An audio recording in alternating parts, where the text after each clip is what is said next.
My name is Evelyn. I'm 27 years old, and I woke up on graduation morning with this electric feeling in my chest. 4 brutal, exhausting years of juggling 2 part-time jobs, student loans, and a business degree, all without a single dollar from my parents. I had saved 2 seats for them in the family section, one for mom, one for dad.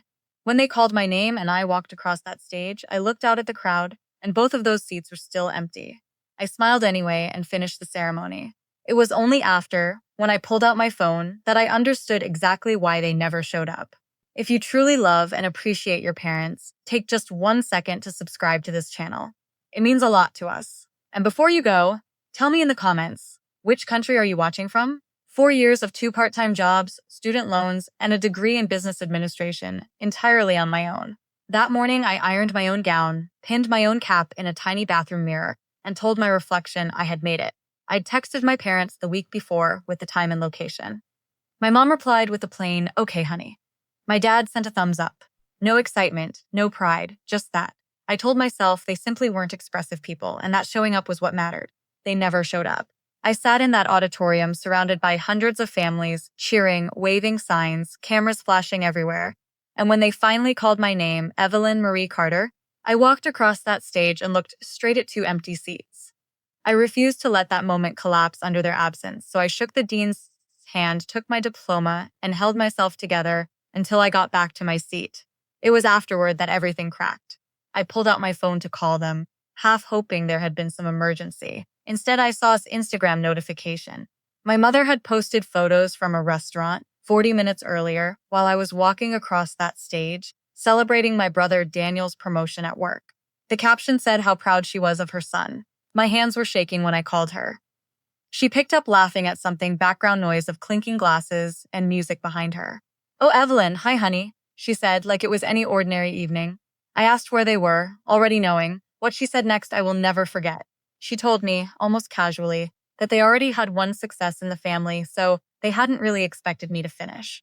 She even laughed a little saying it, like my feelings were an inconvenience interrupting her dinner. I hung up. I sat in my car in that parking lot for a long time, still in my gown, diploma resting in my lap, and I made a decision in that silence. I was done trying to prove my worth to people who had already decided who I was. I didn't cry. Something in me shifted that afternoon, quiet and permanent, like a door closing softly and locking for good. I drove home alone, made dinner alone, and started planning, because 6 months later I would send them a single photograph, and everything would change. Those 6 months were the quietest, most focused stretch of my life. They weren't easy. Some nights I sat at my kitchen table at 2 a.m., staring at rejection emails, wondering if maybe they'd been right about me. That thought crept in slowly sometimes, poisonous and quiet. But every time it surfaced, I remembered that parking lot, remembered the decision I made sitting there with my diploma, and I'd close the laptop, sleep, and start again the next day. I had actually graduated with honors, but I never told them that. I never corrected my mother that night on the phone. I let them keep their version of me, the one who probably wouldn't finish. The quiet background child who didn't measure up to Daniel's promotions and my parents' proud dinners out. I let them keep that story because I was busy writing a completely different one. 3 weeks later, something happened that would eventually flip everything upside down.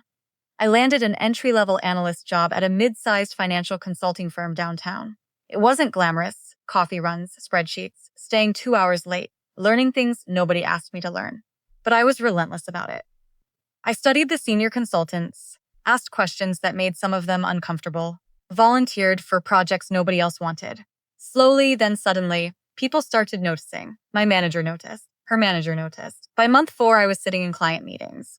By month 5, I had independently built a cost restructuring proposal that saved one client over $200,000 a year. The partners called me into a conference room on a Friday afternoon in month 6. I assumed I'd done something wrong. Instead, they slid a folder across the table, an offer for the junior partner track, something that usually takes people 3 to 5 years to reach. I was being offered it at 6 months. I signed it that same afternoon. That weekend, I got dressed up not for anyone else, for myself. I drove downtown to the glass office building where I now worked, where my name was already listed in the internal directory under a title I had earned completely alone. I stood outside those glass doors and asked a stranger to take one photo of me. No caption, no explanation. I sent it into the family group chat that had gone silent for 6 months.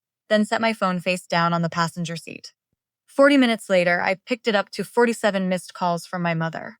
47 in under an hour. My father had called 11 times. Daniel, who'd barely spoken to me in years, sent 3 texts begging me to call back.